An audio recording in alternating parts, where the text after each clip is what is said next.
अस्सलामुअलैकुम friends, welcome to my academy. तो friends, आज हम वेब डेवलपमेंट के सफ़र में एक और वीडियो के साथ आपकी खिदमत में हाजिर हुए हैं। आज की वीडियो में हम CSS में एडवांस सेलेक्टर्स देखेंगे। हमने अपनी प्रीवियस वीडियो में CSS में वेरिएबल्स देखे थे। तो फ्रेंड्स, आइए आज की वीडियो शुरू करते हैं। वीडियो शुरू करने से पहले अगर आपने अभी तक चैनल को सब्सक्राइब नहीं किया हुआ तो सबसे पहले चैनल को सब्सक्राइब कर लीजिए और बेल के आइकन पर लाजमी क्लिक कीजिएगा। तो फ्रेंड्स, आइए आज की वीडियो शुरू करते हैं। तो फ्रेंड्स, हम आ चुके हैं अपने VS कोड में। ये जो कोड आपकी स्क्रीन के ऊपर शो रहा है, ये हमने अपनी प्रीवियस वीडियो में देखा था। आपको तो मालूम है कि हमने अपनी प्रीवियस वीडियो में वेरिएबल्स देखे थे। तो आइए एडवांस सेलेक्टर देखने के लिए सबसे पहले हम यहाँ पर एक न्यू फाइल क्रिएट कर लेते हैं। हम यहाँ पे इसे नेम दे देते हैं एडवांस सेलेक्टर्स .html। हमने यहाँ पर एडवांस सेलेक्टर्स .html के नाम से एक न्यू फाइल क्रिएट कर ली है और उसी के साथ साथ हमने यहाँ पर HTML की बॉयलरप्लेट भी इंक्लूड कर ली है। तो आइए सबसे पहले हम यहाँ पर पेज का टाइटल चेंज कर देते हैं। हम यहाँ पर पेज के टाइटल में कह देते हैं एडवांस सेलेक्टर्स और इसी के साथ साथ अब हम यहाँ पर हेड टैग के अंदर स्टाइल टैग इंक्लूड करेंगे। तो हम यहाँ पर सिंपल स्टाइल टैग भी इंक्लूड कर चुके हैं और इसी के साथ साथ एडवांस सेलेक्टर देखने के लिए हम यहाँ पर कुछ टेक्स्ट लेंगे। तो टेक्स्ट लेने के लिए सबसे पहले हम यहाँ पर एक डिव टैग लेंगे और उसे क्लास दे देते हैं कंटेनर। तो हमने यहाँ पर एक डिव टैग ली है और उसे क्लास दे दी है कंटेनर। इस कंटेनर क्लास के अंदर सबसे पहले तो हम यहाँ पर एक पैराग्राफ टैग ले लेते हैं। पैराग्राफ में हम टेक्स्ट दे देते हैं hello I am first paragraph. इसी के साथ साथ अब हम यहाँ पर डिव टैग के नीचे एक अनऑर्डर लिस्ट ले लेते हैं। हम यहाँ पर अनऑर्डर लिस्ट के अंदर लिस्ट आइटम लेंगे। लिस्ट आइटम में हम यहाँ पर लेते हैं पी टैग। पी टैग के अंदर हम यहाँ पर कहते हैं hello I am second paragraph.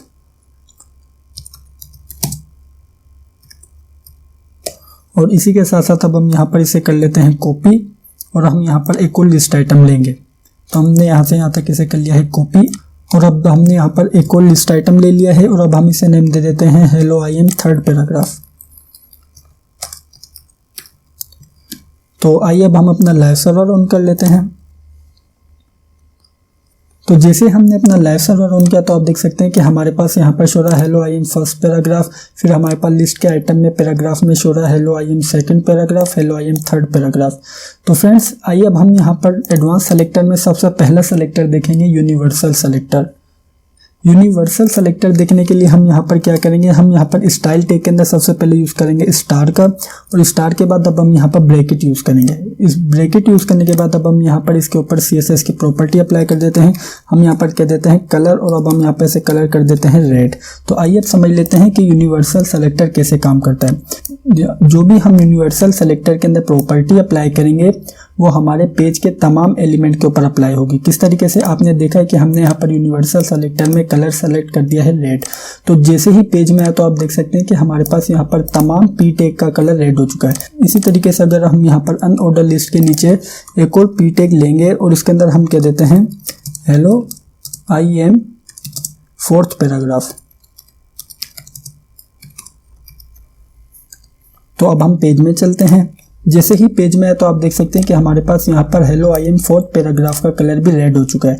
तो फ्रेंड्स, इस तरीके से यूनिवर्सल सेलेक्टर वर्क करता है। तो फ्रेंड्स, आपने यूनिवर्सल सेलेक्टर में एक बात याद रखनी है कि यूनिवर्सल सेलेक्टर में हम जो भी प्रॉपर्टी अप्लाई करेंगे वो पेज के तमाम एलिमेंट के ऊपर अप्लाई होगी। हमारे पास यहाँ पर सिर्फ पी टैग था तो इस वजह से हमारे पास यहाँ पर कलर की प्रॉपर्टी पी टैग के ऊपर अप्लाई हुई है। इसी तरीके से अगर हमारे पास यहाँ पर कोई और टैग होते तो कलर की प्रॉपर्टी तमाम टैग्स के ऊपर अप्लाई होती। तो फ्रेंड्स, आइए अब हम अपना नेक्स्ट सेलेक्टर देख लेते हैं। नेक्स्ट सेलेक्टर में मैं चाहता हूं कि जो मेरा यहाँ पर अनऑर्डर लिस्ट के लिस्ट आइटम के जो पी टैग है मैं उसके ऊपर प्रॉपर्टी अप्लाई करूं। तो इसके ऊपर मैं प्रॉपर्टी अप्लाई करने के लिए मैं यहाँ पर कुछ इस तरीके से टाइप करूंगा। सबसे पहले तो मैं यहाँ पर ये बताता हूँ कि अनऑर्डर लिस्ट के लिस्ट आइटम के पी टैग, इसका मतलब क्या हुआ, ये सबसे पहले जाएगा अनऑर्डर लिस्ट के पास।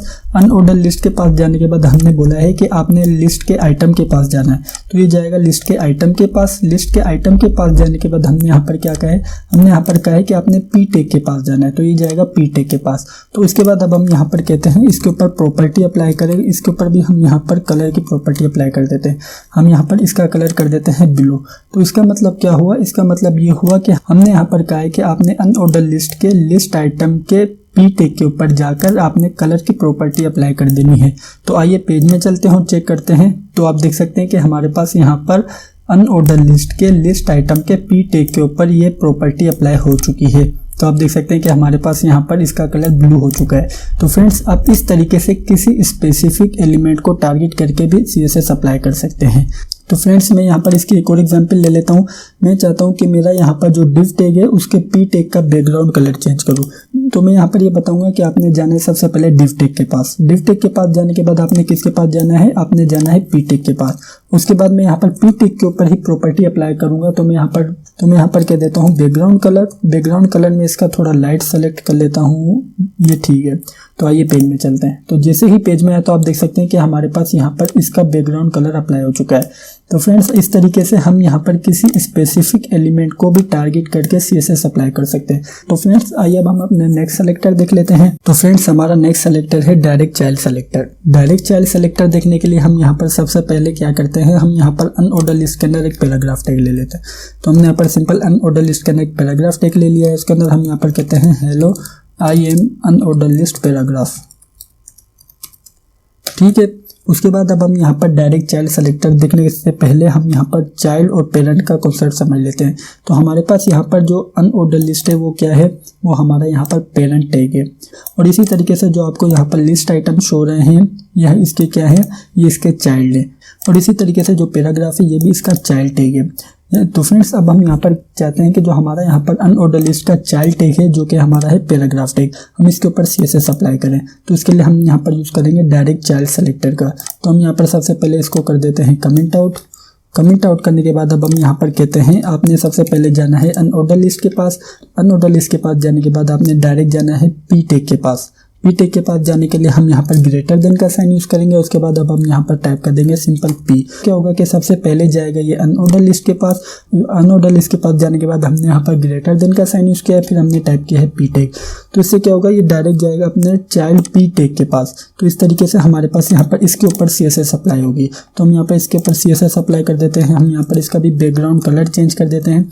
हम यहाँ पर इसका बैकग्राउंड कलर सेट कर देते हैं गोल्ड। तो आइए चलते हैं पेज में।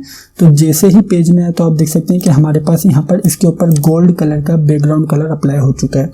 इस तरीके से हमारा डायरेक्ट चाइल्ड सेलेक्टर वर्क करता है। मैं आपको वापस समझाता चलूँ। हमने यहाँ पर क्या कहा है, हमने यहाँ पर सबसे पहले कहा है कि आपने जाना है अनऑर्डर लिस्ट के पास। तो ये आएगा अनऑर्डर लिस्ट के पास। उसके बाद हमने यहाँ पर ग्रेटर देन के साइन के बाद यूज़ किया है p टैग। इसका मतलब क्या हुआ, इसका मतलब ये हुआ कि आपने अनऑर्डर लिस्ट के डायरेक्ट p टैग के पास जाना है। हमारे पास अनऑर्डर लिस्ट का डायरेक्ट p टैग कौन सा है, ये वाला टैग। तो इसी वजह से ये इसके पास जाएगा। इसके पास जाने के बाद यहाँ पर ये CSS अप्लाई कर रहा है। अगर आप यहाँ पर नोट करें तो हमारे पास यहाँ पर अनऑर्डर लिस्ट का p टैग तो ये भी है, लेकिन ये क्या है, ये हमारे पास लिस्ट आइटम के टैग के अंदर है। तो इस वजह से ये हमारे डायरेक्ट चाइल्ड नहीं हुआ। तो इसी वजह से हमारे पास यहाँ पर इसके ऊपर ये CSS अप्लाई कर रहा है। तो फ्रेंड्स इस तरीके से हमारा डायरेक्ट चाइल्ड सेलेक्टर वर्क करता है। हमारा नेक्स्ट सेलेक्टर है एडजेसेंट सिबलिंग सेलेक्टर। वो देखने के लिए सबसे पहले मैं यहाँ पर इसके कोड को कर देता हूँ इनक्लोज। इनक्लोज करने का मुराद क्या है, मेरा यहाँ पर कोड तो मौजूद है लेकिन मैंने यहाँ पर इसे पैक कर दिया है। मैंने यहाँ पर अपने कोड को इनक्लोज क्यों किया है, मैंने यहाँ पर अपने कोड को इनक्लोज इस वजह से किया है कि आपको यहाँ पर टैग के लेवल समझ आ जाए। मैंने यहाँ पर div टैग के बाद यूज़ किया है अनऑर्डर लिस्ट का। अनऑर्डर लिस्ट के बाद मैंने यहाँ पर यूज़ किया है p टैग का। तो एक काम करते हैं, मैं यहाँ पर अनऑर्डर लिस्ट के बाद एक h1 टैग ले लेता हूँ। मैं यहाँ पर सिंपल टाइप कर देता हूँ hello I am h1 tag, ठीक है। तो अब मैं चाहता हूं कि मेरा यहाँ पर जो h1 टैग है इसके ऊपर CSS अप्लाई हो। तो आप यहाँ पर जो अनऑर्डर लिस्ट और div टैग का कोड है आप उसे भूल जाइए। तो मैं यहाँ पर आपको एडजेसेंट सिबलिंग सेलेक्टर बताने जा रहा हूँ।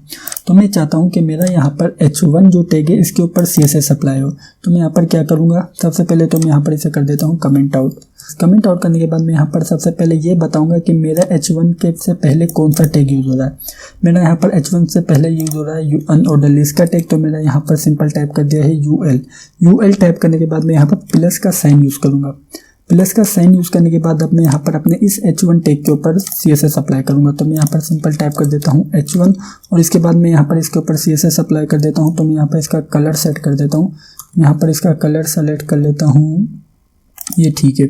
तो आइए अब चलते हैं पेज में। तो जैसे ही पेज में तो आप देख सकते हैं कि हमारे पास यहाँ पर hello I am h1 tag का कलर चेंज हो चुका है। तो फ्रेंड्स इस तरीके से हमारा एडजेसेंट सिबलिंग सेलेक्टर वर्क करता है। एडजेसेंट सिबलिंग सेलेक्टर में बस आपने ये देखना है कि आपके जो टैग का लेवल है, लेवल से मुराद क्या है, आप यहाँ पर देख सकते हैं कि मेरा यहाँ पर सबसे पहले div टैग यूज़ हो रहा है। div टैग यूज होने के बाद मेरा यहाँ पर अनऑर्डर लिस्ट यूज हो रही है।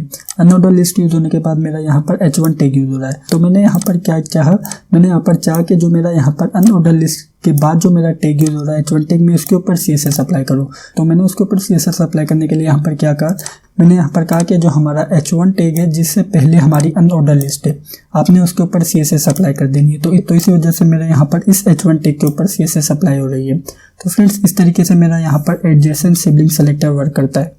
तो फ्रेंड्स अगर मैं इसी तरीके से h1 टैग के बाद एक और h1 टैग यूज़ करूँ और मैं यहाँ पर इसके अंदर कह देता हूँ hello I am second h1 tag,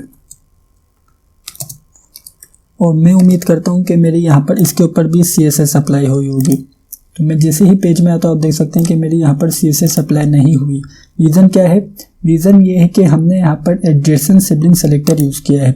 अगर मैं चाहता हूँ कि मेरी यहाँ पर भी CSS अप्लाई हो तो उसके लिए मैं यहाँ पर यूज़ करूँगा journal sibling selector. Journal sibling selector के लिए मैं यहाँ पर प्लस की साइन की जगह ये वाली साइन यूज़ करूँगा। तो इस तरीके से मेरे यहाँ पर दोनों h1 टैग के ऊपर CSS अप्लाई हो चुकी होगी। तो आप देख सकते हैं कि मेरे यहाँ पर इन दोनों के ऊपर CSS अप्लाई हो चुकी है। तो इसका मतलब क्या हुआ? इसका मतलब ये हुआ कि आपके पास जो यहाँ पर अनऑर्डर लिस्ट है उसके बाद जितने भी h1 टैग हैं आपने उन तमाम के ऊपर CSS अप्लाई कर देंगे। इसी तरीके से मैं यहाँ पर एक और h1 टैग ले लेता हूँ, इसे कर देता हूँ कॉपी और नीचे कर देता हूँ पेस्ट, और अब पेज में चलता हूँ। तो जैसे ही पेज में आया तो आप देख सकते हैं कि मेरी यहाँ पर इस h1 टैग के ऊपर भी CSS अप्लाई हो चुकी है।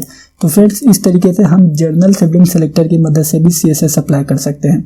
तो फ्रेंड्स ये थी हमारी आज की वीडियो। मैं उम्मीद करता हूँ कि आपको आज की वीडियो अच्छी लगी होगी और समझ आई होगी। अगर वीडियो अच्छी लगी है तो लाइक लाजमी कीजिएगा, और अगर आपने अभी तक चैनल को सब्सक्राइब नहीं किया हुआ तो सबसे पहले चैनल को सब्सक्राइब कर लीजिए और बेल के आइकन पर लाजमी क्लिक कीजिएगा। Thank you for watching this video friends, bye bye.